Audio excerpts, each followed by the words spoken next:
भगवते वासुदेवाय।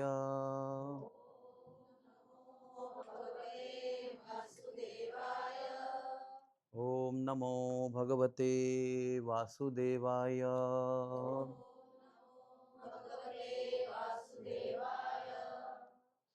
ओम नमो भगवते वासुदेवाय।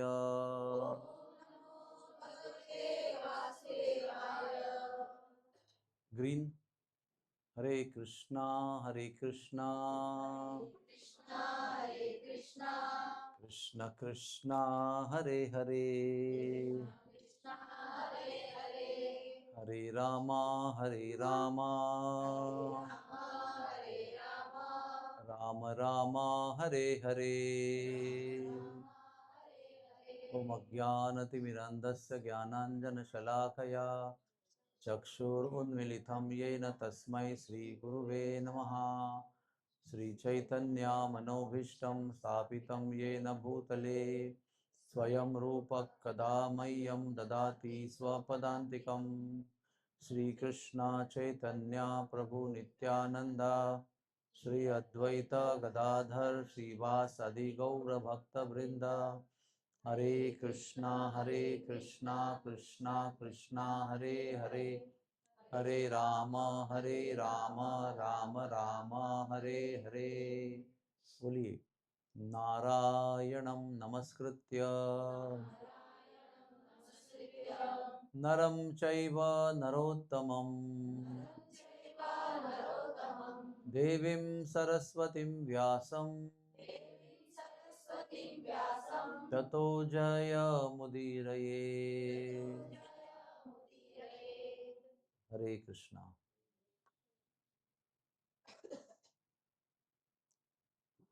ये जो श्लोक है ना, इसको जयम श्लोक कहते हैं। नारायणम नमस्कृत्य। इसमें लास्ट में क्या आता है? ततो ततो जयम उदीरयेत। ये जयम उदीरयेत नहीं है, ततो जयम उदीरयेत। तो जयम शास्त्र कौन से हैं? रामायण, महाभारत, श्रीमद् भागवत, ये सब जयम शास्त्र हैं। तो इसके पहले ये जयम श्लोक का उच्चारण करते हैं, करना चाहिए, जिसमें हम व्यासदेव को प्रणाम करते हैं, सरस्वती को प्रणाम करते हैं, नर और नारायण को भी प्रणाम करते हैं। नारायणम नमस्कृत्य नरम च एव हाँ नरोत्तमम, फिर देवीम सरस्वतीम, फिर व्यासम, फिर जयम। इस शास्त्र का हम अभी वर्णन करेंगे या उस श्लोक में से, शास्त्र में से बोलेंगे। कैसा है ना, हम लोग सब लोग भक्ति मार्ग में है ना, लेकिन हम लोग फिर भी पानी के ऊपर ऊपर ही तैरने का प्रयास कर रहे हैं। हम लोग गहराई में जाने का अभी अभ्यास नहीं कर रहे। हम लोग को लगता है 16 माला हो गया, 4 नियम पालन हो गया, प्रसाद खा रहे हैं, भोग लगा के प्रसाद लगा भोग लगाते हैं, एक बार दिन में आरती करते हैं, संडे को मंदिर जाते हैं, कभी प्रोग्राम में जाते हैं, तो हमको लगता है कि यही स्पिरिचुअल लाइफ है। और ये स्पिरिचुअल लाइफ है भी, नहीं भी नहीं है, लेकिन यही स्पिरिचुअल लाइफ नहीं है। स्पिरिचुअल लाइफ ये जो है वो अल्टीमेटली प्रेम प्राप्त करने के लिए है। और प्रेम प्राप्त करने के लिए ये जो भक्ति का अथाह सागर है, इसके गहराई में हमको जाना पड़ेगा, और गहराई में जाना पड़ेगा, और गहराई में जाना पड़ेगा। और प्रेम की एक व्याख्या है, लव मीन्स डिटेल्स। और सूक्ष्म और सूक्ष्म और डिटेल में जाएंगे। रसगुल्ला सब लोग बनाते हैं, लेकिन आप लोग फिर देखेंगे रसगुल्ला मेरा येलोइश दिखना चाहिए तो ऑरेंजिश दिखना चाहिए, ये भी हो गया ना सूक्ष्मता। थोड़ा सैफरन डालूंगी तो फिर उसको थोड़ा सा ऑरेंजिश कलर आएगा, थोड़ा सैफरन डालूंगी पाक में तो भी उसको थोड़ा ऑरेंजिश कलर आएगा। ये होता है फाइननेस। नहीं तो गुलाब जामुन रसगुल्ला सब जगह बनता है, उसमें क्या है। बट फाइननेस जहाँ पे होती है तो भी वो गहराई में हम जाते हैं।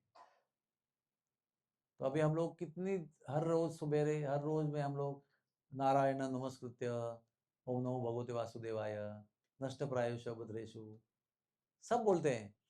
लेकिन क्या हम उस मंत्र को बोलने के समय विचार करते हैं कि इसका क्या अर्थ है, हम लोग क्या बोल रहे हैं, किस भाव से हमको ये बोलना है? हर एक श्लोक में हर बार तो बोलते ही बोलते हैं, बोलना तो है ही, 10 मिनट तो देना है उसके अंदर, लेकिन उसका अर्थ क्या है, वो क्या मंत्र है, वो कहाँ से आए हैं, उसको क्यों बोलना चाहिए, किस भाव से बोलना चाहिए?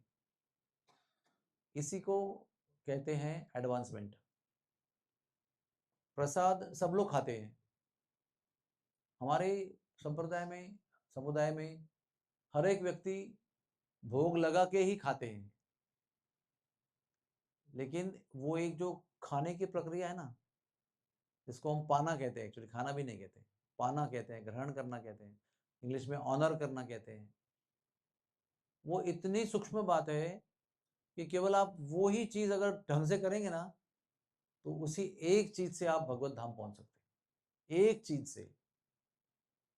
उसके गहराई में घुसेंगे कि प्रसाद कैसे ग्रहण करना है, प्रसाद को देखना कैसे है, प्रसाद को बनाना कैसे है, कैसे भोग लगाना है, तो कैसे उसको पाना है, और पाने के बाद भी कैसे हाथ धोना है, कैसे कुल्ला करना है, क्या नहीं करना है, क्या करना है।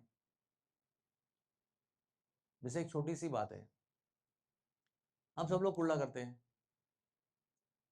तो उसमें से प्रसाद गिरता है कि नहीं गिरता है? तो भी प्रश्न उठता है कि वो गिरना चाहिए मुंह से वॉश बेसिन में कि नहीं गिरना चाहिए?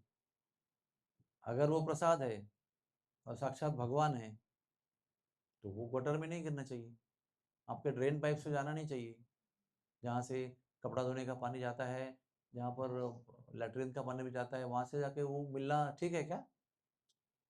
इसलिए क्या करना चाहिए? आज से विचार कीजिए उस बात पर आप, जो पानी रखा है आपके बाजू में, उससे आप बैठे बैठे ही 3 बार कुल्ला कीजिए और उसको निकल जाइए, तो जो भी आपके मुंह में बचा है वो सब अंदर चला जाएगा। फिर जब वॉश मशीन में जाएंगे तो कुछ नहीं गिरेगा। हो गई ना सूक्ष्म बात ये? रोज की है, लेकिन आपने सोचा नहीं उसके बारे में, लेकिन यही तो है भक्ति की गहराई।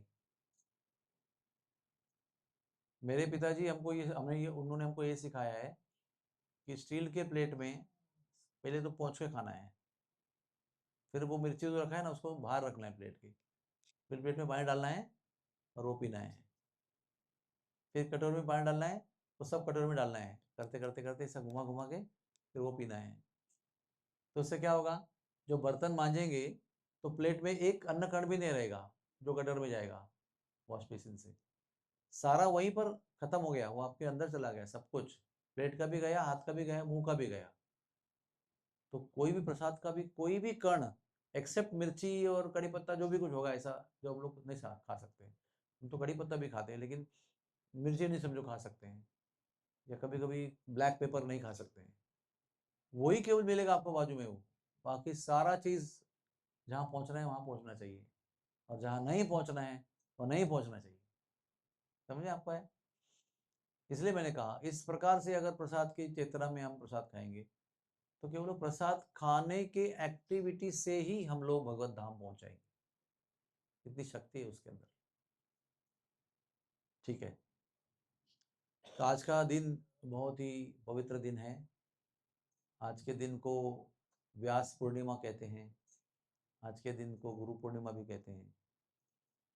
तो वास्तविक रूप में इसको गुरु पूर्णिमा कहा गया है क्योंकि ओरिजिनल गुरु व्यासदेव को माना गया है, क्योंकि गुरु ओरिजिनली वो होते हैं जो ज्ञान देते हैं, और वो ज्ञान के जो उगम हैं वो व्यासदेव हैं, इसलिए उनको भी गुरु माना गया। क्योंकि सत्य युग, त्रेता युग और द्वापर युग, ये 3 युगों में किताब नहीं था।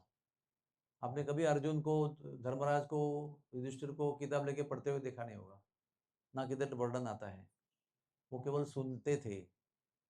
और भगवान की कृपा से इन 3 युगों के जीवों में ऐसी कैपेसिटी थी कि उनके कान पे कोई भी कुछ भी गिरेगा वो सीधे मेमोरी में चला जाएगा, केवल एक बार सुनने से। बार बार पूछने की जरूरत नहीं, आपका नाम क्या है, आपका नाम क्या है, नहीं, कुछ पूछने की जरूरत नहीं, जो यहाँ पर पतन होगा इधर आएगा तो सीधे मेमोरी में जाएगा, और जिंदगी में मरने तक वो मेमोरी में ही रहेगा। कभी वहां से उम्र के हिसाब से खत्म नहीं होगा। उसको कहते हैं श्रुतिधर। श्रुति यानी शास्त्र। तो शास्त्र को श्रुति क्यों कहा गया है? क्योंकि शास्त्र केवल श्रवण करने योग्य ही था, वो लिखने योग्य या पढ़ने योग्य शास्त्र था ही नहीं, सुनने योग्य था, इसलिए उसका नाम है श्रुति। इसलिए क्या कहते हैं, युगल नाम श्रुति सार है। युगल नाम शास्त्र सार है ऐसा नहीं कहते हैं। तो श्रुति यानी शास्त्रों का सार क्या है? युगल नाम, राधा कृष्ण का नाम, हरे कृष्ण महामंत्र।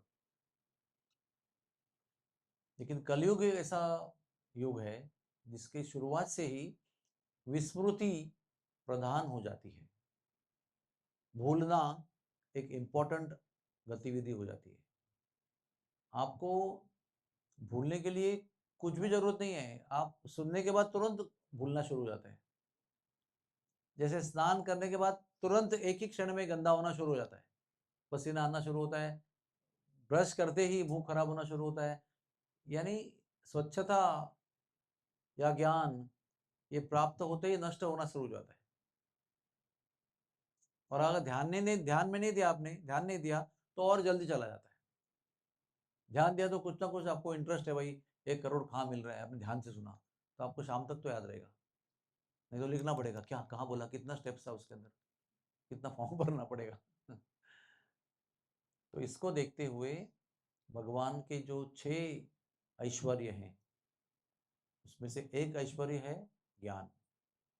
भगवान में अनंत ज्ञान है। तो वो जो ज्ञान है वो भगवान से एक व्यक्ति में प्रकट हो गया, यानी व्यक्ति रूप हो गया, वो मूर्ति रूप ज्ञान हो गया। वो ऐसा नहीं था कि व्यासदेव थे उसमें ज्ञान डाला गया, ऐसा नहीं। वो ज्ञान ही व्यासदेव है और व्यासदेव ही ज्ञान है। इसलिए मूर्तिमान कहते हैं उसको, पर्सोनिफाइड नॉलेज।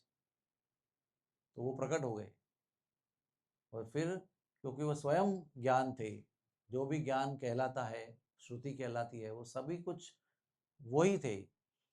तो उसने अपने से वो बाहर उतारा और उसको लिखा। अभी समझो भैया, अभी आप क्लास देना है, समझो व्यास पूर्णिमा है और क्लास देना है। तो इधर तो बहुत सारा है मसाला, लेकिन मुझे थोड़ा प्लान करना पड़ता है कि आज मैं कैसे बोलूँगा, किस फ्लो में आऊँगा, शुरू में क्या बताऊँगा, बाद में क्या बताऊँगा, एंड में क्या बताऊँगा, एंड कैसे करूँगा। इसके बियॉन्ड भी बहुत सारा है, लेकिन आज के 1 घंटे के समय में ये, वैसे ही व्यास देव जी के पास अनंत ज्ञान है, लेकिन जैसे वो गप्पा मार रहे हैं वैसे गप्पा नहीं मार सकते कि भाई ये याद आया तो वो बोला, वो याद आया तो वो बोला, वो भूल गया तो भूल गया। अरे हाँ, तो वो तो मैं नमक डालने का बात भूल ही गया। आई थिंक यू नो ना, नमक डालना ही पड़ता है, लेकिन मैं बोला नहीं उसको, ऐसा नहीं है।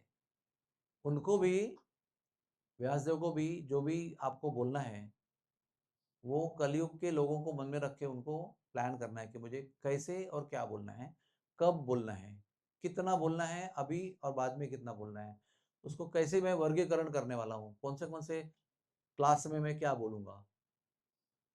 कितना बड़ा काम है बताओ, आप सोचो। पूरा नॉलेज, जितना नॉलेज नाम की चीज है वो सब कुछ मुझे अभी देना है, लेकिन ऐसा देना है कि लोगों को पढ़ने में ऐसा लगना ही चाहिए मैं खिचड़ी पढ़ रहा हूँ। लगना चाहिए कि हाँ मैं ऋग्वेद पढ़ रहा हूँ, यजुर्वेद पढ़ रहा हूँ, सामवेद पढ़ रहा हूँ, अथर्ववेद पढ़ रहा हूँ, अभी मैं पुराण पढ़ रहा हूँ, मैं उपनिषद पढ़ रहा हूँ। उसका एक का एक सब्जेक्ट है कि उपनिषद में क्या बताया गया है, पुराण में क्या बताया गया है, महाभारत में क्या बताया है, उसका एक पूरा कैटेगराइजेशन है। तो ये है व्यासदेव का कंट्रीब्यूशन हमारे जीवन में। अगर व्यासदेव और वो जिनके अवतार हैं कृष्ण, उन्होंने ये सोचा नहीं होता कि कलयुग के लोगों को कुछ याद नहीं रहने वाला है, उसके लिए जो भी नॉलेज नाम की चीज़ है वो बता तो रहे देंगे हम श्रुति के रूप में, लेकिन वो लिखना भी पड़ेगा, ताकि वो आज बताया और कल भूल गए तो परसों उसको वापस रिवाइज कर सकते हैं, 10 बार उसको दोबारा याद कर सकते हैं। तो कितना भगवान ने सोचा है हमारे बारे में, विचार कीजिए आप। और वो सोच के एक व्यक्ति को, ज्ञान रूप व्यक्ति को निर्माण किया उन्होंने। तो स्वयं नाम ही कृष्ण है उसका, जन्म हो गया तो नाम रखा गया कृष्ण, श्री कृष्ण। इतने वो कृष्ण से अभिन्न है, बट काम कर रहे हैं ज्ञान देने का। और पूरा नारद मुनि के द्वारा दीक्षा लेकर, बकायदा भगवान होने के बाद भी नारद मुनि से दीक्षा लिया, वो भी भगवान के मन के अवतार हैं, वो भी कुछ कम नहीं है। ब्रह्मा जी के बिना माँ के पुत्र है वो, अयोनिज पुत्र कहते हैं उसको। माता की जरूरत नहीं, माता की योनि से निकले नहीं, वो मन से निकले हैं नारद मुनि जी। ऐसे महान गुरु से दीक्षा लिया, उनसे आदेश लिया और बैठ गए लिखने के लिए। तो आज जो महीना है, आज का आषाढ़ पूर्णिमा का दिन है, आज है ना, पूर्ण चंद्रमा का दिन है। आज के दिन व्यास देव ने जन्म लिया। कैसा जन्म लिया देखो, ऐसा दिव्य जन्म है। हम लोगों का जन्म ना एक तरीके से होता है, सबका एक ही तरीके से होता है। व्यास देव का जो जन्म होने वाला था, तो एक बहुत वरिष्ठ मुनि थे, इनका नाम था पाराशर मुनि। उन्होंने पाराशर संहिता लिखा है, बहुत महत्वपूर्ण है वो। जो भगवान के 6 ऐश्वर्य है ना, उसके बारे में जो श्लोक है ना, ऐश्वर्यस्य वीर्यस्य, जो 6 भगवान के ऐश्वर्य हैं, वो जो श्लोक है वो उस पराशर संहिता से है। और उनकी तपस्थली जो मैं जहाँ रहता हूँ ना, उत्तरकाशी में, उससे आगे 37 किलोमीटर पे एक जगह है गंगनानी। वहाँ पर गर्म पानी का झरने हैं उधर, बहुत खोलते हुए, और उससे कुंड भी बने हुए हैं गर्म पानी के। वो उनकी तपस्थली है, वहाँ पर उन्होंने तप किया है। मैं हर साल वहाँ जाके दर्शन करता हूँ। पराशर मुनि की तपस्थली, बहुत सुंदर स्थान है, बहुत ही सुंदर। तो वो पराशर मुनि साक्षात्कारी भक्त थे, भगवान की संत थे, मुनि। और वो घूमते घूमते वृंदावन में आए, और जमुना जी में पार करने का उनको प्रेरणा हुई। संत लोगों का ना जीवन में कोई भी कार्य भगवान के निर्देश के बिना नहीं होता है। जैसे कि हम सब लोग कठपुतलियां हैं, लेकिन हम लोग सरेंडर नहीं है, इसलिए हम लोग भी अपना अपना भी हाथ हिलाते हैं। वो भी हिला रहे, हम भी अपना हिला रहे, तो एक उसमें एक समन्वय नहीं बनता है। लेकिन संत लोग कुछ नहीं करते हैं, भगवान ही उनको हिलाते रहते हैं। तो चल भी रहे तो भगवान चला रहे हैं, बोल भी रहे तो भगवान बोल रहे हैं उनके मुख से, कुछ कर भी रहे तो भगवान उनके हाथ से करवा रहे हैं। तो ऐसे ही भगवान की प्रेरणा से ब्रज में आए, जमुना पान करने का मन हुआ, जब बोट में बैठ गए। अरे बाप रे, वो बोट में कौन थी? दाशराज की कन्या सत्यवती, जिसको कुछ ऐसा कर्म थे उसके कि उसके शरीर से ना मछली की बू आती थी। आपको कितनी मछली पसंद होगी ना, लेकिन मछली की बू किसको अच्छी नहीं लगती। मछली खाने वाले को भी, वे तो खाने में एक्सपर्ट है वो, लेकिन वो समुद्र किनारे जहाँ मछली पकड़ते ना, वहां पर खड़ा नहीं सकता वो। इतनी समुद्र किनारे में बू होती है मछली की, इतनी बू होती है कि आप पूछो मत। सबसे ज्यादा मांसाहार जो सड़ता है ना, सबसे पहले और भयंकर, वो मछली है। उतना तो मुर्गी और बकरा और बाकी मांस भी आपको पड़ा रहेगा तो कुछ इतना स्मेल नहीं आएगा, लेकिन मछली जैसे ही बाहर आके मर गई ना, उसका स्मेल दुनिया भर। आप जाइए कोलीवाड़ा जू को, वो एरिया में आप जा नहीं सकते समुद्र के पास, इतना उधर सब कोड़ी रहते हैं, उधर टनों में मछली पड़ी रहती। तो इसके शरीर को वो बू आती थी। कितनी तक? 1 कोस यानी 2.5 किलोमीटर तक। बोलो आप, एग्जैक्टली ज्यादा होगा उससे, लेकिन बता रहा हूँ अंदाज से। चारों तरफ, तो जहाँ रहेगी वहां चारों तरफ ये इतनी दूर तक बू आएगी। लेकिन उसके पिताजी, जब वो प्राप्त हुई पिताजी को, तो पिताजी ने उसकी कुंडली भी देखा था कि ये ना रानी बनेगी, चक्रवर्ती सम्राट की रानी बनेगी। तभी वो था तो सिंपल नाविक, सिंपल मैन था वो, यानी शूद्र जाति का था, लेकिन अभी देखा कुंडली में तो उसका पूरा लाभ लेना चाहता है वो। लेकिन वो भक्त था। उसने क्या बोला अपनी बेटी को, ध्यान से सुनो। उसने बोला, बेटी, तुम्हारे शरीर से मछली की बदबू आती है, तो तुमसे कोई विवाह नहीं करेगा ना, you know how how they will marry. लेकिन आप, ये नाविक का हमारा जो व्यवसाय है, वो आप करो, और खास करके संतों की फ्री सेवा करो। जमुना जी से इस किनारे से वहां पहुंचाना, वहां से यहाँ लाना, यहाँ से वहां पहुंचाना। संत आएंगे तो संत की फ्री सेवा करना, और संत की सेवा करके एक दिन तुम्हारा शरीर की दुर्गंध जो है वो नष्ट हो जाएगी। संतों की सेवा की ताकत देखो आप। आपके जीवन में कर्मों का कोई भी दोष हो, संत सेवा से वो नष्ट हो जाएगा, भगवान नाम के जप से वो नष्ट हो जाएगा। अगर हम वैसे सूक्ष्म रूप से ढंग से ध्यान से करेंगे तो, दिल से करेंगे तो ये करते करते करते करते एक दिन उसके बोट में पराशर मुनि आके बैठे। यही उसके पहले वाले संतों की सेवा करने का फल था कि वो संत की सेवा से ये संत की सेवा करने का मिला मौका। और वो लेके गई बोट बीच में पार कराने के लिए। अचानक बोट के बीच में पराशर मुनि को दैवी संकेत हुआ कि भगवान का कोई दिव्य जीव अभी मेरे माध्यम से प्रवेश पृथ्वी पर करने वाला है। और वो करने के लिए प्रोसीजर ये है कि मुझे एक स्त्री की आवश्यकता है, परमानेंट पत्नी के रूप में नहीं, कुछ समय के लिए चाहिए। और अभी सामने कोई स्त्री नहीं है, एक ही स्त्री है जो बोट में है और जमुना जी के बीच में है। बाकी सब स्त्रियां इस पार है और इस पार है। मैं किसको मिलने जाऊं? भगवान की इच्छा से और योजना से ये स्त्री मेरे सामने अभी प्रस्तुत है। तो अभी आप बोलेंगे उनको शर्म नहीं आई क्या? विवाह भी नहीं हुआ है, पहचान भी नहीं है, न जान ना पहचान, ना कभी घर में आना जाना नहीं, पहली बार दिख रहा है और सीधे बोल रहा है कि मैं तुमसे पुत्र उत्पन्न करना चाहता हूँ। आप विचार कीजिए, मेरे से आदमी किसके पास गया और बोला कि मुझे आपको पुत्र देना है अभी, तो क्या होगा मेरा स्थिति? तो वो किस तरह से देखा जाएगा उस घटना को? लेकिन वो संत हैं, उनको दिव्य संकेत हुआ है, इसलिए वो संकोच भी नहीं कर रहे हैं। उनको पता है कि मर्यादा व्यतिक्रम ही है, ऐसा मर्यादा में नहीं होता है। ऐसे किसी भी स्त्री को कहीं भी अकेले पकड़कर नहीं बोल सकते कि आप, मैं आपको बच्चा देना चाहता हूँ। क्योंकि ये दैवी काम था, उनको ऊपर निष्ठा थी। उन्होंने बोला कि देखो मुझे दैवी संकेत हो रहा है, अभी एक दिव्य विभूति प्रकट होने वाली है, आपकी सहायता की आवश्यकता है। उस दिव्य व्यक्ति को विश्व में दिव्य कार्य करने के लिए, प्रवेश देने के लिए आपकी मुझे मदद की जरूरत है। अभी वो भी सुसंस्कृत, भले वो शूद्र के घर में आई होगी, लेकिन वो बड़े पिछले युगों की स्त्री है वो। तो सत्यवती कहती है कि अरे मैं तो कुमारी हूँ, मैं कुमारी विवाह भी नहीं, बिना कैसे किसी को पुत्र को जन्म दे सकती हूँ? ऋषि मुनि बोले कि मैं जैसा आपको पुत्र दूंगा ना, आपका कुमारी होना नष्ट नहीं होगा, आपका कौमार्य यानी आपकी कुमारी होना बिल्कुल नष्ट नहीं होगा, आप कुमारी बने रहेंगे। कुंती को भी सूर्य ने यही कहा था। कुंती ने भी मजाक में वो ऐसा मंत्र बोला और मंत्र का परिणाम तो होना ही था। तो बोले नहीं नहीं नहीं नहीं, अभी नहीं चाहिए पुत्र, नहीं नहीं नहीं, पुत्र तो लेना ही पड़ेगा। फिर मेरे कुमारी का क्या होगा? बोले कुमारी आप ऐसे रहोगे, आपके कान से निकलेगा वो, आप कुमारी बने रहोगे। तो इसलिए कुंती को आज भी पंचकन्या में से एक कन्या माना गया है। विचार करो आप, क्योंकि उसको एक भी पुत्र जो है वो हमारी तरह से नहीं हुआ है, सब मंत्रों द्वारा हुआ है। उसके शरीर में कहीं भी गर्भवती ऐसा कुछ हुआ ही नहीं। मंत्र बोला युधिष्ठिर, मंत्र बोला भीमसेन, मंत्र बोला जो अर्जुन। शरीर में कोई संबंध भी नहीं हुआ, शरीर में कोई गर्भवती भी नहीं हुई, शरीर से डिलीवरी भी नहीं हुई। इसको दिव्य जन्म कहते हैं। तो उनको भी कन्या, उनकी कन्यत्व जो है उसका बना रहा।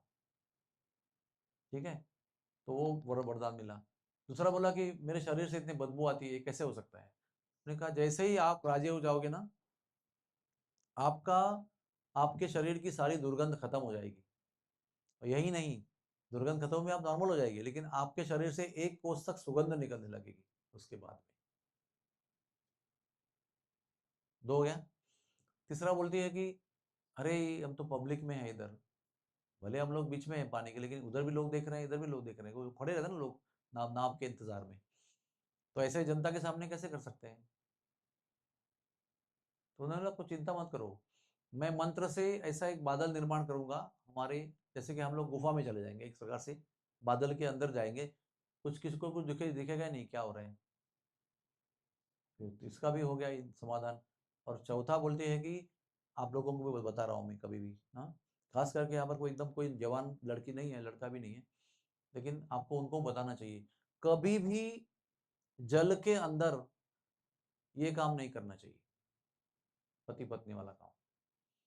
बहुत भयंकर उसके परिणाम लिखे गए हैं। और आजकल के विदेशी लोग ये सब जल में ही करते हैं, इसलिए ऐसे भयंकर संतति को जन्म दे रहे हैं। पापी, व्यभिचारी, पीड़ित, हाँ, गंदे व्यवहार के, गंदे विचार करने वाले सब संतान उत्पन्न होती है वहां पर। कोई संस्कार नहीं, कोई धर्म नहीं, कोई जाति नहीं, कुछ भी नहीं। तो जल के अंदर कभी भी ऐसा काम नहीं होना चाहिए। तो बोले हम लोग जल के अंदर है। उसने कहा मैं मेरी मंत्र शक्ति से भी एक टापू निर्माण करता हूँ, यानी आइलैंड, बेट, जमीन निर्माण करूंगा। तो चारों वरदान जब भी हो गए तो वो बोले ठीक है कोई बात। तो वो फिर बादल निर्माण हो गया, वो उनके जो मंत्र का बादल, और वो टापू निर्माण हो गया। और आपको लगता होगा कि अभी तो उन्होंने कुछ किया होगा, उसके बाद में कुछ नहीं किया उन्होंने। उन्होंने मध्यमा उंगली से उसके नाभि को स्पर्श किया और कुछ मंत्रों का उच्चारण किया। आप विचार कीजिए क्या शक्ति थी लोगों के अंदर, कितना पवित्र था, कितनी पवित्रता थी, कितना शुचि, कितनी शुभता थी उनके अंदर। कोई व्यभिचार काम वासना तो थी ही नहीं बिल्कुल, कि भाई सुंदर है सत्यवती, चलो उसको मैं सुगंध दे दे तो इतना एंजॉय करने लायक हो जाएगी, फिर मैं उसको एंजॉय करूंगा, वैसे भी मुझे पुत्र उत्पन्न करना है तो मैं एंजॉय करके करूंगा ना। कुछ नहीं, केवल सेवा, ओनली सेवा। सामने भोग की वस्तु उपलब्ध है फिर भी सेवा ही भाव है। इसको संत कहते हैं, इसको मुनि कहते हैं, इसको भगवान का भक्त कहते हैं। यह उंगली से उसके नाभि को स्पर्श किया, मंत्र उच्चारण किया, तत्काल पुत्र की प्राप्ति हुई, तत्काल। ऐसा नहीं कि वो मंत्र के बाद में प्रेग्नेंट हो गई, फिर वो first trimester, second trimester, third trimester, फिर वो पूर्ण गर्भवती हुई, फिर उसका डिलीवरी हुआ, फिर वो सूतिका आई, दाई आई, ऐसा कुछ नहीं। उधर के उधर ही टापू पर पुत्र की प्राप्ति हुई। और आगे सुनिए, वो जन्म होते ही 16 साल का हो गया वो पुत्र।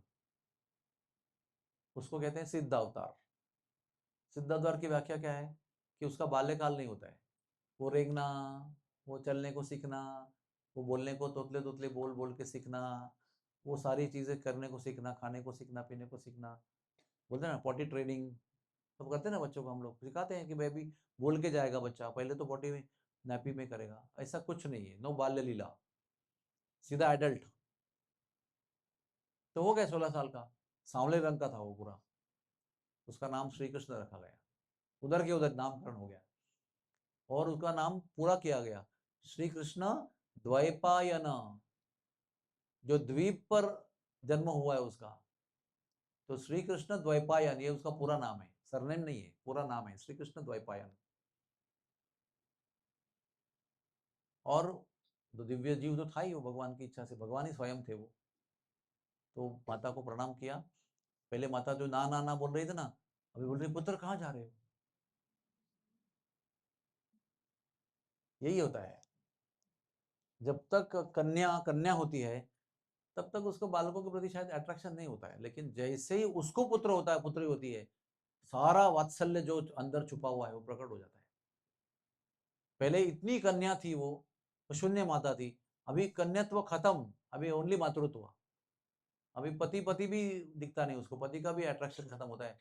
एक बार पुत्र पुत्री आ गया तो माताओं के लिए, यानी स्त्रियों के लिए उसके ऊपर कोई चीज ही होती नहीं दुनिया में। आप अपना भी विचार करके देखिए, स्त्री जो होती है ना, वो बहुत कम काल की पत्नी और दीर्घ काल की माता होती है, ऐसे शास्त्र में लिखा है। माइंड सेट ही ऐसा है। कुछ समय की पत्नी होती है वो पति के साथ, लेकिन एक बार माता बन गई तो माता अधिक होती है और पत्नी कम होती है। तो पूछने लगी कहाँ जा रहे हो, मैंने कहा मैं तप करने जा रहा हूँ। इसका अर्थ क्या हुआ, तपो दिव्यम। मनुष्य जन्म के लिए तप के बिना मनुष्य जन्म निरर्थक है, अपूर्ण है। कुछ ना कुछ तो नियम मर्यादा पालन करना ही है मनुष्य होने के बाद। अगर मनुष्य होने के बाद कोई भी नियम का पालन नहीं किया तो द्विपद पशु है वो। और पुराने जमाने में राक्षस लोग भी तप करते थे। हिरण्याक्ष हिरण्यकश्यप भी बहुत भयंकर तप किया था उन्होंने। चैंपियन कौन है तप में बताओ, आज तक के इतिहास में चैंपियन कौन है, गोल्ड मेडलिस्ट? कोई उसके ऊपर गया ही नहीं आज तक, ना भक्त गया ना राक्षस गया। बताओ कौन है वो चैंपियन तपस्वी, कौन है? हिरण्यकशिपु। उसके इतना तप आज तक कोई नहीं कर पाया है। और फिर सेकंड नंबर पे हमारे प्रहलाद ध्रुव महाराज है, लेकिन वो डिवोटीज में गोल्ड मेडलिस्ट है। पूरे वर्ल्ड में नंबर सिल्वर मेडलिस्ट है, क्योंकि पूरे वर्ल्ड में जो ब्रह्मांड में गोल्ड मेडलिस्ट हिरण्यकशिपु है। उसके बाद में ये सिल्वर मेडल है और वर्ल्ड में, और भक्तों में गोल्ड मेडल है। तब करना अनिवार्य था। तो बोले भाई कब दर्शन दोगे फिर, अभी आए अभी जा रहे हो? तो जो जो थे श्री कृष्ण द्वैपायन, उन्होंने प्रणाम करके माता को कहा, माता जब भी आप मुझे स्मरण करोगे तभी मैं वहां प्रकट हो जाऊंगा। ऐसा नहीं बोला, तब मैं निकलूंगा वहां से जहाँ पर होऊंगा, तभी वहां से फिर बस पकड़ूंगा, फिर मैं ट्रेन पकड़ूंगा, फिर हवाई जहाज से आऊंगा। जिस क्षण आप याद करोगे उस क्षण में आपके सामने हाजिर होंगे। जब भी आपको मेरी जरूरत पड़ेगी, मेरे लायक कुछ सेवा होगी, आप मेरा स्मरण करना। और बहुत लोग ऐसा बोलते हैं दुनिया में, बोलते हैं ना, जैसे समझो कोई मर गया तो बहुत लोग आते हैं, बोलते हैं कुछ होगा तो बता ना, कुछ भी बता दो, कुछ भी बता दो। खाली कहने की बातें होती। हमारे घर में बहुत डेथ्स हो गई हैं, हमने बहुत डेथ हैंडल की है, और हर बार बहुत लोग हमको बोल के गए आप कुछ भी हो हमको बोलना। एक के लिए भी कोई उपस्थित रहता नहीं है ना, मिलता है। और ये कह रहा है कि आप जब याद करोगे तब मैं आऊंगा, और वो आए हैं कई बार, जब भी याद किया उनको। तो तब करने चले गए। फिर उनका क्या काम था, भगवान ने ये अवतार क्यों लिया? सारा ज्ञान लिखित रूप में उतारना था। ये बड़ा प्रोजेक्ट है, प्लीज अंडरस्टैंड। अगर अब मैं आपको बता दूं कि मेरे घर में जितनी किताबें हैं ना, उसको अभी आपको हाथ से उतारना है, समझो समझो। तो एक प्रोजेक्ट हो गया वो। कितने लोग इन्वॉल्व होंगे, कितना घंटा दिन में काम करेंगे, बीच में खाना पीना कैसे करेंगे उनका, कहाँ बैठेंगे, नोटबुक कहाँ से आएगी, पेन कहाँ से आएगा, खत्म हो गया तो नया कहाँ से आएगा, और किस जगह पे करेंगे, ठंड में करेंगे, गर्मी में करेंगे, एसी रहेगा नहीं रहेगा, टेबल रहेगा, कुर्सी रहेगी क्या, बीच में बाथरूम रहेगा तो जाना पड़ेगा। कितनी बड़ा काम है वो। और समय तय करना पड़ेगा, 3 साल में होगा, 5 साल में होगा। अभी लोग कहते हैं तुम्हारी किताबें डिजिटलाइज करो। यानी अभी किताब बड़ी बड़ी जगह घूमने की जरूरत क्या है, सब उसको डिजिटलाइज करो, एक पेन ड्राइव रखो, डालो तुम्हारे आईपैड में, और जहाँ जाओ वहाँ पर खोलो, ब्रह्मांड पुराण खोलो, पद्म पुराण खोलो, भागवत पुराण खोलो, 10वां स्कंद खोलो, जो चाहिए खोलो, खाट करके आएगा। वजन केवल 300 ग्राम। मैं तो एक ही ग्रंथ का वजन 5 किलो। वो हैंड बैग फुल। और कितनी किताब लेके जाएंगे? सडनली मुझे लगता है अरे मेरे को ब्रह्मांड पुराण से कोई रेफरेंस देना है। ब्रह्मांड पुराण तो घर पे लाइब्रेरी में है, अभी हाथ में तो खाली पद्म पुराण है। तो ये विश्व का जो ज्ञान है, जिस चीज को ज्ञान कहते हैं, वो सारा चीज को उतारना है उनको। कितना बड़ा प्रोजेक्ट है। तो कोई भी भगवान की सेवा होती है ना, बहुत विशेष, बड़ी, विशाल और महान, उसको करने के लिए तप करना पड़ता है। बिना तप किए आप सेवा भी नहीं कर सकते हो। आप विचार करो इस बात पर। आप रोज भगवान की सेवा करने आते हो, जब आपके नियम, जीवन में कोई नियम पालन नहीं है, कोई नियम पालन का मतलब ही तप है। तब क्यों कहते हैं उसको? क्योंकि वो थोड़ा कष्टमय होता है ना नियम पालन करना। आप बोलेंगे कि जब उठे आंख खुलेगी तभी उठो, तो उसमें कोई तप नहीं है। लेकिन अगर बोला जाए कि कुछ भी हो, नींद पूरी हो नहीं हो, आधी हो, आपको 5 बजे उठना है, तो वो तप है। आप बोलेंगे कुछ भी हो, ठंड हो, गर्म हो, आंधी हो, तूफान हो, आपको ठंडे पानी से स्नान करना है, तो वो तप है। कुछ भी हो, आपको स्नान करके ही जब करने को बैठना है। मन क्या बोलता है, चलो अभी तक तो लैट्रिन ही नहीं हुआ है, अभी तक तो वेग ही नहीं आ रहा है, अभी तो मूड ही नहीं है, चल माला लेके बैठ जाते, जब मूड आएगा तो उठ के स्नान करेंगे। वो नहीं करना, ये तप है। 12th का एग्जाम है, टीवी देखने का मन कर रहा है, न देखना और पढ़ाई करना, ये तप है। वो तप किए बिना आप मनुष्य जीवन में कोई महान कार्य नहीं कर सकते। ये मैं साधारण बात कर रहा हूँ। और भगवान की सेवा आपको करना है तो आपको तप करना ही पड़ेगा। सुबह उठ के, जल्दी उठ के, जब करके, नहा धो के, अच्छी तरह से सुचिरभूत होकर आपको आना पड़ेगा। तब आपकी जो सेवा यहाँ की है वो अच्छी होगी। अगर आपने जब भी ठीक से नहीं किया है, और अभी शरीर भी अस्वच्छ है, बीच में कहीं टॉयलेट में गए तो स्नान करके नहीं आए हैं, तो आपकी सेवा अच्छी नहीं होगी। तो उन्होंने जाके ना नारद मुनि से दीक्षा लिया पहले। अभी आप कहेंगे भगवान क्या अवतार है, दीक्षा की जरूरत क्या है? भगवान है स्वयं, भगवान ज्ञान रूप है स्वयं। बैठो, उतारना शुरू कर दो। नहीं, ये वर्ल्ड में आने के बाद प्रोसीजर क्या है? दीक्षा ले लो। दीक्षा लिया, गुरु जी की आज्ञा ली, तब करने बैठे। तब किया, फिर अभी लिखने का काम शुरू करना है। तो अभी यहाँ पर ना दिमाग में उसको कंपोज कर रहे हैं, कैसे लिखना है, कैसे डिवाइड करना है उसको। और अभी मैं लिख ही रहा हूँ तो ऐसा एक ही क्यों लिखूं, है ना? तो समझो आपको मुझे भोजन बनाना है, आप बोलेंगे यार सब्जी, दाल, रोटी, चावल, पकौड़ा, चटनी, ये इतने क्यों करना है? सारा चीज डाल दो एक के अंदर, पका दो, हो गया, कुकर 4 सीटी मारो, खत्म। वैसे भी इधर जाके वही होना है ना। तो उन्होंने सोचा ऐसे क्यों देना है, लोगों को उसको समझ में नहीं आएगा क्या खा रहे हैं और क्या ग्रहण कर रहे हैं और क्या पचाना है। तो उन्होंने क्या किया, पहले जो वेद यानी जो नॉलेज था उसको 4 में डिवाइड कर दिया। यजुर्वेद, ऋग्वेद, यजुर्वेद, अथर्ववेद, सामवेद, ये 4 वेद कर दिया। फिर उन्होंने उपनिषद लिखे, तत्व ज्ञान लिखा, 108 उपनिषद लिखे। फिर उन्होंने 18 पुराण, 17 पुराण लिखे। फिर उन्होंने इतिहास लिखा, इतिहास में महाभारत आता है। दूसरा इतिहास जो है वो वाल्मीकि मुनि ने रामायण के रूप में लिखा, वो दोनों इतिहास के रूप में माने जाते हैं, हिस्ट्री। और ये सब करने के भी उसको मन में ऑर्गेनाइज कर रहे हो, लिखा नहीं कुछ अभी। जैसे मैंने अभी आज मन में ऑर्गेनाइज किया है कि व्यासदेव के बारे में बोल रहे हैं, लेकिन ये दिमाग में कृष्ण के जन्म का नॉलेज भी है, लेकिन आज वो नहीं देना है आपको, आज खाली व्यासदेव के बारे में बताना है, समझिए। आपको दशम स्कंद में मुरली बजाई ये भी पता है, लेकिन वो आज आपको बताना नहीं है। तो क्या हुआ है, दिमाग में एक ऑर्गेनाइजेशन है, एक योजना बना के रखिए कि आज आपको ऐसे ये बोलना है। उस तरह से दिमाग में पहले वो सेटिंग कर रहे हैं कि मैं वेद को 4 में करूंगा, फिर मैं 108 उपनिषद लिखूंगा, फिर मैं 17 पुराण लिखूंगा, फिर मैं इतिहास लिखूंगा। अरे अभी ये सब लिखना है, एकदम इधर तक बना दिया सब। अभी मैं तो खाली बोलूंगा, कोई लिखने वाला चाहिए ना। तो कौन लिखने वाला है, तो गणेश जी का नाम बताया गया। तो गणेश जी को बोला, वो सबसे योग्य व्यक्ति है लिखने के लिए। क्योंकि लिखना ना वो ऐसे होता है, लेकिन केवल वो लिखने का नहीं होता है, तो दिमाग में पहले प्रवेश करता है, फिर हाथ से तुम्हारे पेपर पे उतरता है। और मुझे टाइम भी चाहिए कंपोज करने के लिए। तो गणेश जी को बुलाया, उन्होंने पूजन किया, उनका पूजन किया गया। उन्होंने गुरु जी का पूजन किया, गणेश जी का पूजन किया गया, और उनको बना दिया कि ठीक है अभी आप बैठोगे। तो एक कंडीशन बनाया कि जब मैं कुछ बोलूंगा ना, श्लोक संस्कृत में, तो वो ना पहले आपको समझना है कि आपने क्या सुना।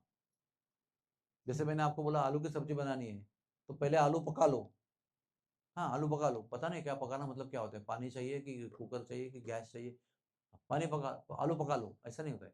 आपको समझ में आना चाहिए कि मैं व्हाट डू आई मीन, मैं क्या, मेरा मन में क्या है बात वो। या मैं बोलूंगा कि आलू के ना चौकोन टुकड़े करो और उसको तेल में फ्राई करो और फ्राई करके बाजू में रखो, स्टेप 1। समझ में आया क्या आपको? तो ही मैं आगे बताऊंगा कि अभी मिर्ची लो और अदरक लो और कड़ी पत्ता इकट्ठा करो। वो समझ में नहीं आया तो पहले वापस समझाऊंगा कि उसको ऐसे काटो, सैंपल दिखाऊंगा, देखो ऐसे काटना है उसको, आप करते हैं ना ऐसे, ये साइज का काट के दो मुझे आप। तो वैसे उन्होंने बताया कि मैं जो भी श्लोक कहूंगा वो आपको समझ में आया, उसके बाद ही आपको लिखना है।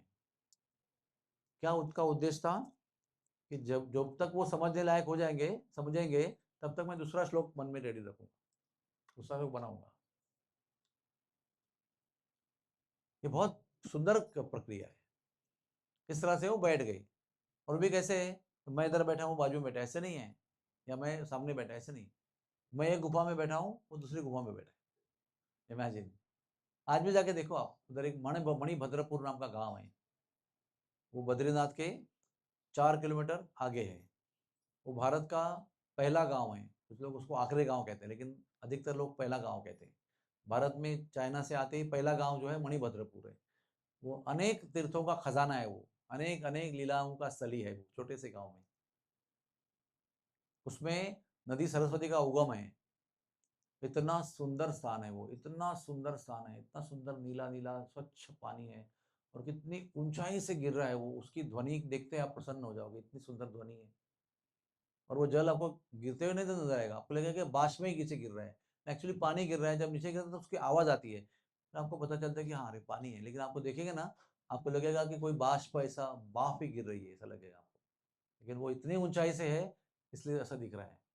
और फिर वो इतनी जोर से पानी गिर के फिर वो प्रवाहित होता है, वो बाद में भी आवाज करता है।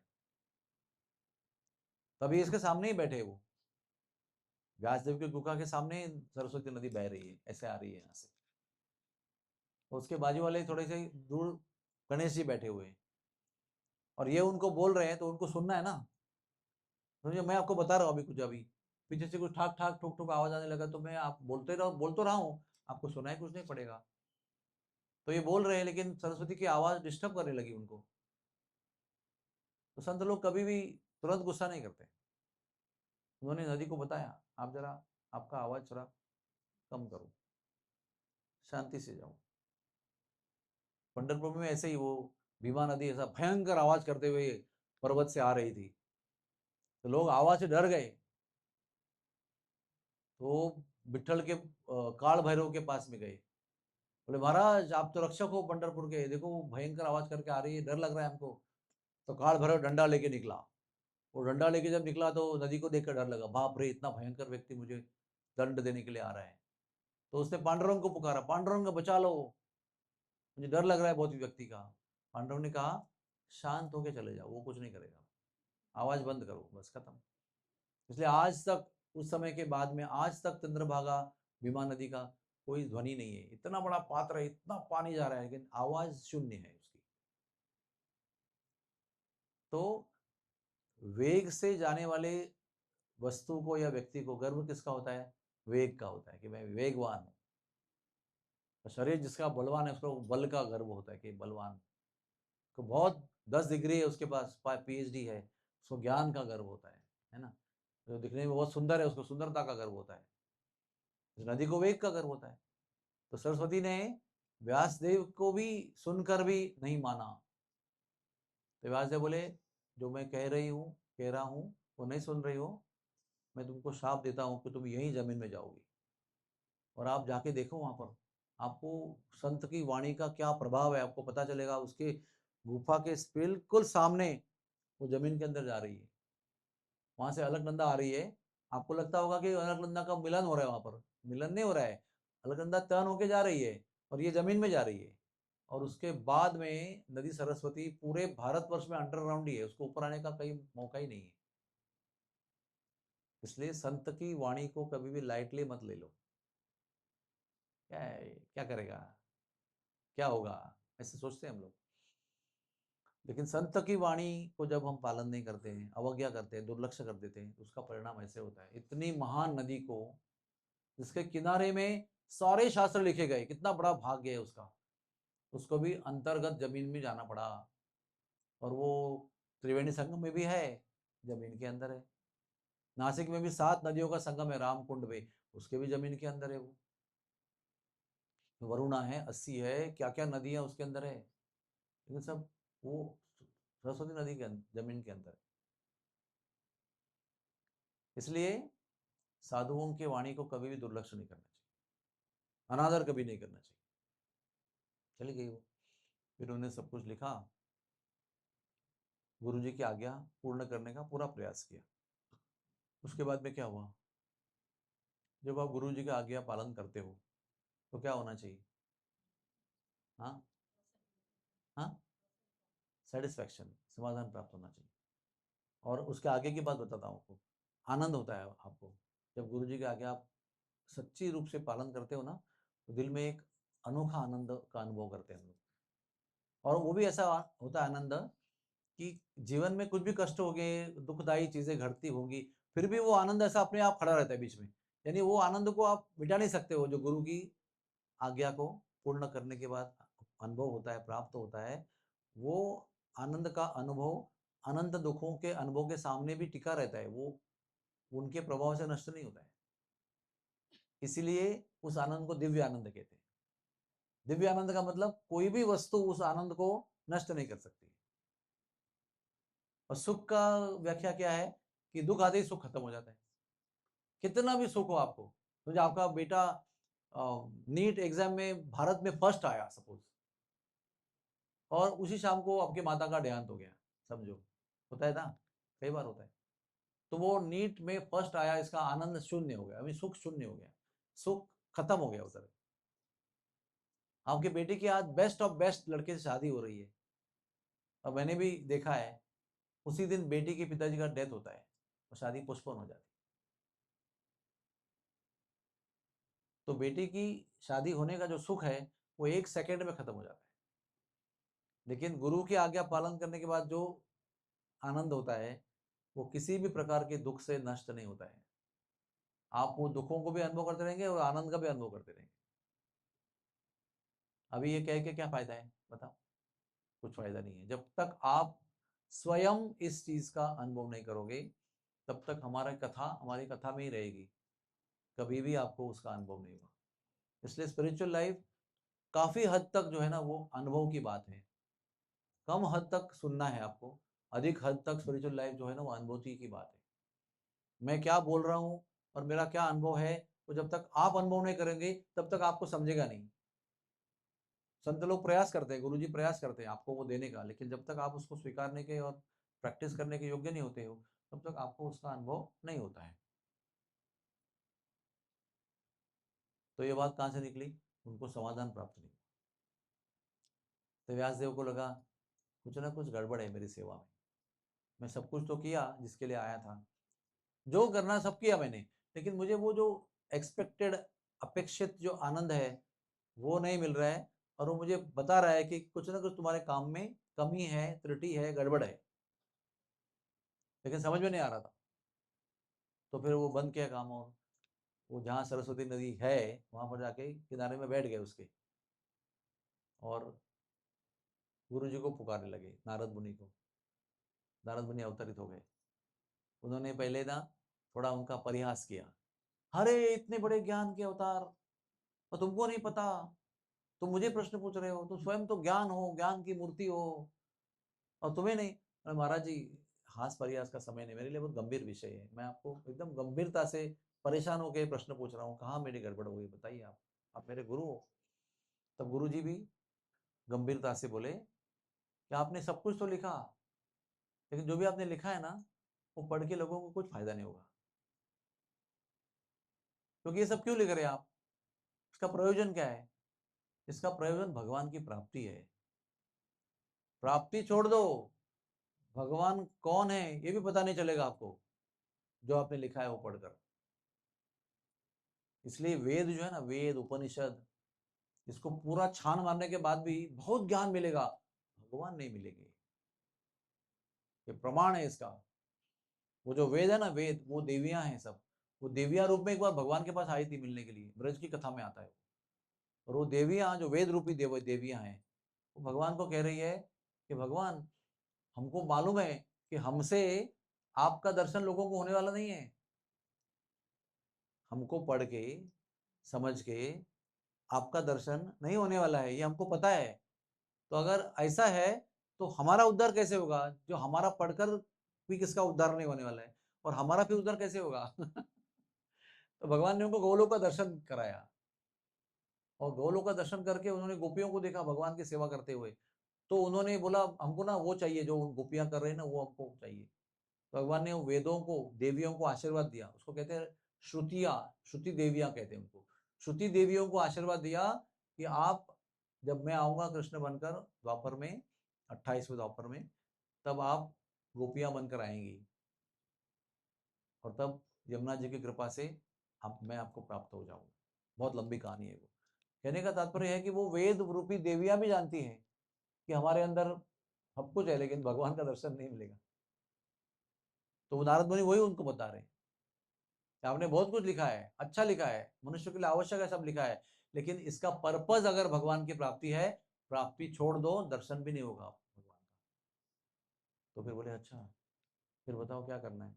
बोले जो भी शास्त्र आप कहते हो, कभी भी कुछ प्रवचन करते हो, उसमें कृष्ण का गुणगान नहीं होगा तो व्यर्थ व्यर्थ प्रवचन है वो, व्यर्थ शास्त्र है वो। आप कहीं भी कथा करेंगे ना, कहीं भी कथा करने का मौका आता है तो कई बार विषय अलग अलग होते हैं, लेकिन वो विषय में अगर भगवान का गौरव किधर भी छोटा मोटा नहीं हुआ तो वो सारा विषय का चर्चा ठीक है, दिमाग के लिए अच्छा है, लेकिन आत्म कल्याण के लिए जीरो है वो।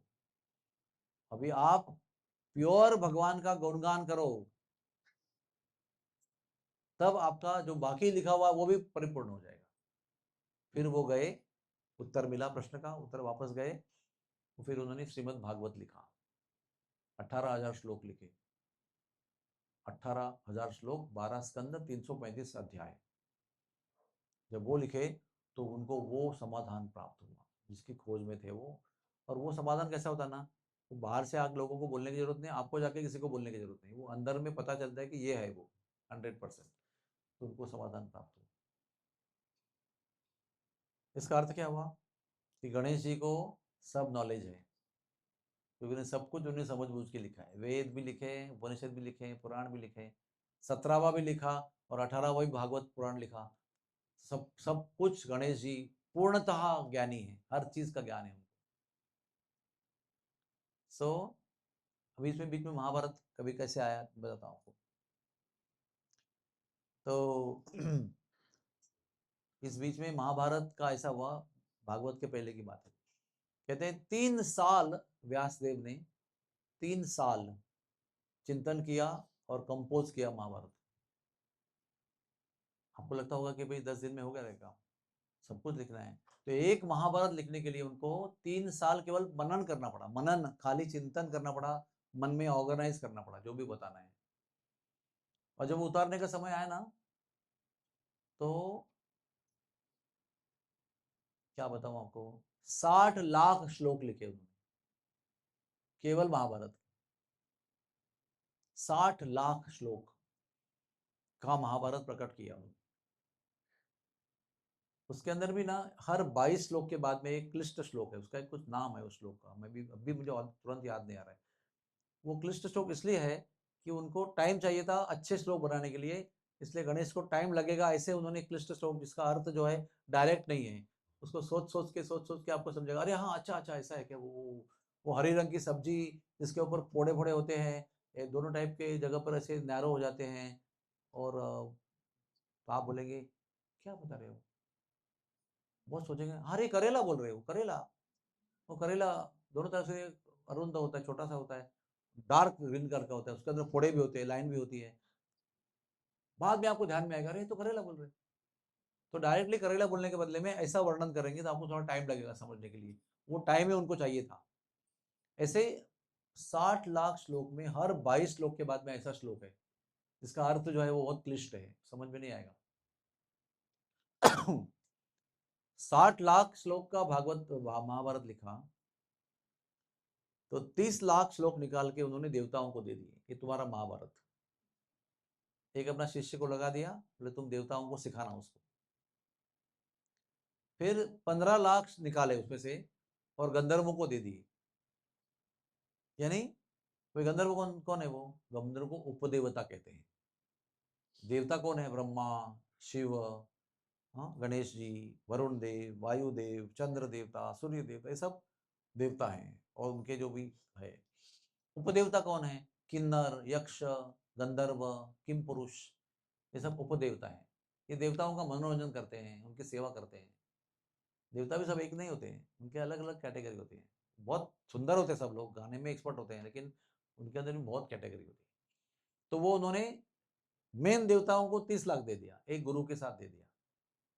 15 लाख जो है वो गंधर्वों को, किन्नरों को, असिस्टेंट देवताओं को दे दिया। कितने बच गए, 15 बच गए ना।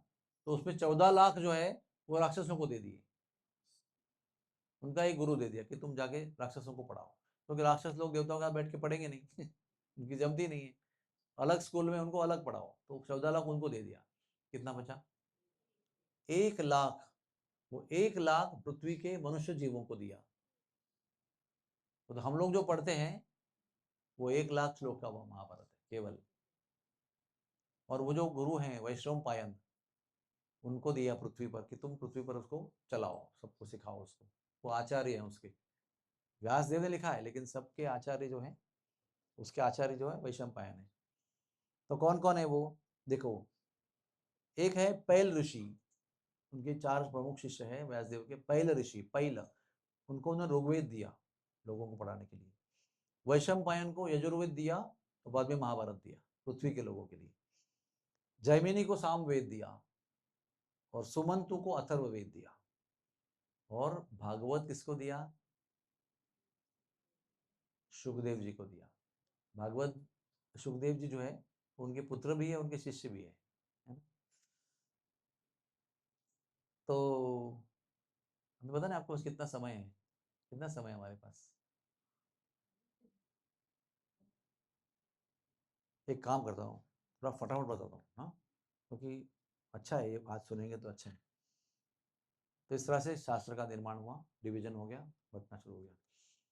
महाभारत का प्रकाश कहाँ हुआ, जब भी तक्षक ने परीक्षित महाराज को दंश किया, जो भी बड़ी कथा है ना, वो शाप मिला उनको शमीक ऋषि के पुत्र का। फिर वन में गए गंगा जी के पास, 7 दिन की भागवत की कथा सुनी, और फिर आके सांप ने मारा। तो परीक्षित का पुत्र जो है उसका नाम है जन्मेजय। वो जन्मेजय ना, वो सबसे कथा सुन रहे, मेरे पिताजी की, पिताजी की, पांडवों की, मेरे परदादाओं की सब कहानी सुन रहे हो। तो जब भी सुना कि अरे तक्षक ने मेरे पिताजी को दंश किया, तो सर्प वंश के प्रति इतना द्वेष, इतना क्रोध उत्पन्न हुआ। और ऋषि मुनियों को बुलाया, बोला ऐसा यज्ञ करो कि सर्प जाति नष्ट हो जाए, पूरी खत्म हो जाए। सर्प यज्ञ ऐसा करो, हर एक का नाम लेके भस्म कर दो उनको। तो वो यज्ञ हुआ, और सारे देवता, सारे सर्प लोग धनाधन उतरने लगे उसके अंदर। तो हाहाकार मच गया कि सर्प जाति ही नष्ट हो जाएगी। लेकिन एक वासुकी जो था ना, राजा सर्पों का छोटा भाई अनंत शेष का, अनंत शेष राजा नहीं बने, वो तो भगवान की सेवा में गए, उनको ये संसार में नहीं पड़ना था। तो नेक्स्ट जो है वो राजा बना वासुकी। उसकी बहन का नाम है जरत्कारु। जरत्कारु, उसका नाम और भी एक है मनसा देवी, जो हरिद्वार में बैठी है ना पहाड़ पे, वो मनसा देवी जो है वो सांपों की बहन है, वो सर्प देवता है। उसका जब विवाह हुआ तो उसको आस्तिक नाम का पुत्र हुआ। तो आस्तिक को वरदान था कि ये आगे जाकर सांपों को बचाएगा। तो ये भी सारे लोग धनाधन गिरने लगे उसके अंदर। तो उन्होंने बोला आस्तिक मुनि जाओ अभी, भांजे प्लीज गो। तो वो गए, और उन्होंने, अभी बहुत लंबी कहानी है आपको संक्षेप बता रहा हूँ, उन्होंने यज्ञ को रोका। और ऐसा ऐसा लीला किया कि उनको यज्ञ रोकना ही पड़ा, और कुछ नहीं कर पाए वो। तो जन्मेजय थोड़ा सा दुखी हो गया कि यार ये मेरे को काम पूरा करना था, लेकिन मैं कर नहीं पाया। अभी बंद तो कर रहा हूं मैं, लेकिन मुझे मन में थोड़ा सा ना इसका जलन हो रही है कि कुछ करना चाहिए। तो उस समय व्यास देव ने वैशंपायन ऋषि को आदेश दिया कि ये उद्विग्न दुखी राजा जो है, इसको शांत करने के लिए महाभारत सुनाओ। तो उसी जगह पर दुखी मन को शांत करने के लिए उसी यज्ञ वेदी में बैठकर कथा शुरू हुई। वैशंपायन जी बता रहे हैं, व्यास देव भी सुन रहे हैं, और उन्होंने उनको महाभारत सुनाया। उसका शुरुआत उनने आज के दिन पे किया। इसलिए मैं आपको ये कथा आज ही बताना चाहता हूँ। आज के दिन पे वो सर्प यज्ञ समाप्त हो गया, और राजा को शांत करने के लिए महाभारत की कथा आरंभ हो गई, और कार्तिक पूर्णिमा के दिन महाभारत की कथा समाप्त हो गई। इसलिए महाभारत को सुनने का जो समय है वो चतुर्मास्य है। चतुर्मास्य में महाभारत सुनने से बहुत सुंदर लाभ होता है। अभी वो महाभारत की एक महिमा है। मैं आप लोगों को मेरे 8 लेक्चर्स है महाभारत के, 2-2 घंटे के, केवल आदि पर्व पे हैं, पूरा महाभारत नहीं है। आदि पर्व पे एक समय पे मैंने कोरोना में उसको किया था। मैं आपको भेज दूंगा, आप आराम से सुनिए, लेकिन इसी 4 महीने में उसको सुनिए आप, बहुत लाभ होगा आपको। सारी महिमा मैंने बताई, महाभारत का महिमा क्या है। anyway, अभी समय नहीं है उसका। फिर कहाँ आए वो, फिर जब भी पांडु, यानी वो जो 2 पुत्र थे ना शंतनु के, सत्यवती का विवाह फिर बाद में हुआ शंतनु से। 2 पुत्र हुए, चित्रांगद और विचित्र वीर्य। लेकिन शॉर्ट में कहा जाए तो वो दोनों मर गए। एक युद्ध में मर गया, एक टीबी से मर गया, बीमार होकर मर गया। अभी उन वो मर गए तो पुत्र कैसे होंगे उनको। तो अभी रानियां तो है घर पे, पुत्रहीन है। सत्यवती भी परेशान है, कह रही है पुत्र मर गए, पुत्र वधुओं को पुत्र नहीं है। तो अभी लंबी कहानी है। विष्णुदेव को जन्म हुआ था पहले से ही, सत्यवती के पहले से गंगा से पुत्र हुआ था विष्णुदेव। वो युवराज था, राजा बनने वाला था, लेकिन वो ब्रह्मचारी बन गया। बोले नहीं नहीं, पिताजी को शादी होने दो। शादी होगी पिताजी की दूसरे माता के साथ, और उनको 2 पुत्र हुए, वो मर गए। विष्णुदेव को बुलाया, अभी तुमको करना पड़ेगा शादी। बोले मैं नहीं करूंगा, मैं तो ब्रह्मचारी व्रत लिया है। तो क्या करना है, व्यास देव को याद किया। हिमालय में थे, बद्रीनाथ में, वहां से आए। बोले भैया आपने याद किया, क्या आदेश है। बोले पुत्र निर्माण करो इनके अंदर। बोले टाइम लगेगा, मैं तो साधु वेश में हूँ उनको। बोले टाइम नहीं, अर्जेंसी है। बोले ठीक है, विधि दाता को जो इच्छा है वो। खाली मंत्र उच्चारण किया, पहला आंख बंद कर दिया तो धृतराष्ट्र हो गया। दूसरी सफेद पड़ गई डर से, पांडु का जन्म हुआ। वो 2 ही थे ना वो। तो उन्होंने जाके बोला तुम्हारी एक कन्या, आंख बंद कर दिया तो पुत्र अंधा होगा। तुम्हारी एक कन्या जो पुत्र वधु है वो डर गई तो पांडु होगा। दोनों राजा होने के लायक नहीं है, अच्छा होना चाहिए, शरीर पूर्ण होना चाहिए। बोला और एक बार ट्राई करो। दोनों ने मन में ठान लिया था कि हम लोग नहीं जाएंगे। दासी को तैयार किया, वह व्यासदेव के सामने भेजा। उसने बिना डरे बिना आंख बंद किए अच्छा सेवा किया, मंत्र उच्चारण हुआ। व्यासदेव आके बोले इस टाइम एकदम बेस्ट पुत्र होगा, लेकिन वो दासी पुत्र होगा, राजा नहीं बन पाएगा। और क्या करें, अभी विधि विधान है तो चले गए। फिर दासी पुत्र निकले विदुर जी, यमराज के अवतार। उनको शाप था पृथ्वी पर आने का, दासी पुत्र बनने का शाप था। विदुर बन गए। तब ये तीन, एक अंधा, एक कमजोर और एक दासी पुत्र चले गए। बोले विधि विधान है, जा रहा हूँ वापस में। तो उन्होंने याद करके उनको सेवा दिया माता जी को। और कौन सी कहानी बताई बची है? ये व्यासदेव जी जो है वो ना बलदेव जी, बलराम जी के जन्मदिन के दिन प्रकट हुए थे नंदगांव में या गोकुल में। आप गर्ग संहिता पढ़ेंगे आपको पता चलेगा। जिस दिन महाभारत, जिस दिन गोकुल में बलराम जी का जन्म हुआ रोहिणी के गर्भ से, उस दिन व्यासदेव जी आए हैं। और व्यासदेव ने बहुत लंबा चौड़ा एक बलराम स्तोत्र लिखा है। उधर उन्होंने तुरंत उसको प्रकट किया, स्वयं सूत्र से निर्माण किया, उच्चारण किया और कहा कि ये जो स्तोत्र है बलराम स्तोत्र, ये अगर कोई सुबह शाम उच्चारण करेगा तो दुनिया में कोई भी भय उसको स्पर्श नहीं करेगा और अंत में उसको भगवान की प्राप्ति होगी।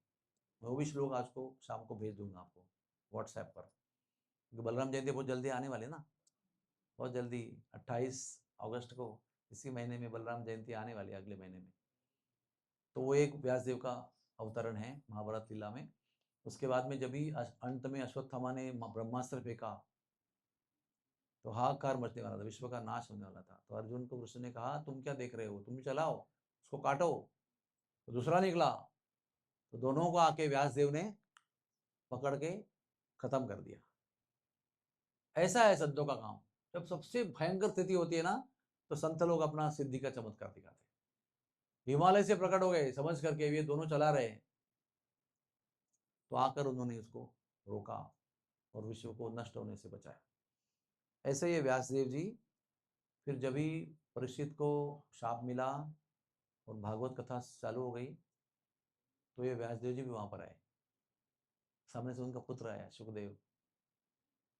अभी कितनी कहानी है व्यासदेव की, कभी कैसे बताएं आपको सब। ये व्यासदेव के मुख, पत्नी के मुख में चले गए थे तोता, कथा सुनते सुनते पेट में चले गए, गर्भवती रहे, बोले 12 साल तक निकले नहीं बाहर। तो उनको एक बार और भागवत सुनाया, कृष्ण ने बोला इनको भागवत सुनाऊं, तो भागवत सुनाया, फिर निकले बाहर। तो निकल ही गए, वो भी 16 साल के हो गए, जन्म होते ही चले गए, सीधे स्टिकल निकल गए।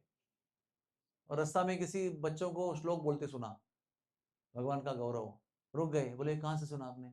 चलो चलो हमारे आश्रम में गुरु सिखाते हैं हमको। वापस चल के आए तो पिताजी के आश्रम था, पिताजी के स्कूल में आए। 4 बार उन्होंने भागवत सुना। लास्ट टाइम तो पढ़ाई किया भागवत का, 3 बार सुना और 4 बार पढ़ाई किया, चौथी बार। और फिर एक बार सुनाया, पुत्र पुत्र ने एक बार सुनाया। और वो एक बार सुनाने लगा तो पिताजी भी आके बैठ गए, पिताजी के गुरु भी आके बैठ गए, नारद मुनि भी बैठ गए उसके अंदर। तो ये व्यासदेव की नम्रता है। ऐसा नहीं अरे ये तो मेरा बेचा है, इसको मैंने सिखाया है, ये मेरे घर पे भाग के गया था, वापस आके मैंने सिखाया उसको, ऐसा नहीं बोला। बोले ये योग्य है बोलने के लिए। अपने पुत्र की महानता जानते थे वो, स्वयं ज्ञान के अवतार। ऐसे है व्यास। तो उनको नाम श्री कृष्ण द्वैपायन है ना। आपको मालूम है आपके मुंबई नगर का नाम क्या है? कृष्ण द्वैपायन नगरी नाम है उसका, क्योंकि यहाँ पर भी मुंबई के आइलैंड पे, बेट पे व्यासदेव ने तपस्या की है। ये मुंबई बहुत पवित्र क्षेत्र है, ये व्यासदेव की तपोभूमि है। उसको पूरा बना दिया है माया नगरी, लेकिन ये व्यासदेव की तपोभूमि है। इसका नाम है श्री कृष्ण द्वैपायनी। द्वैपायन तो व्यासदेव का नाम है, श्री कृष्ण द्वैपायनी ये जो टापू है वो मुंबई का नाम है। ये बात कहाँ से निकली?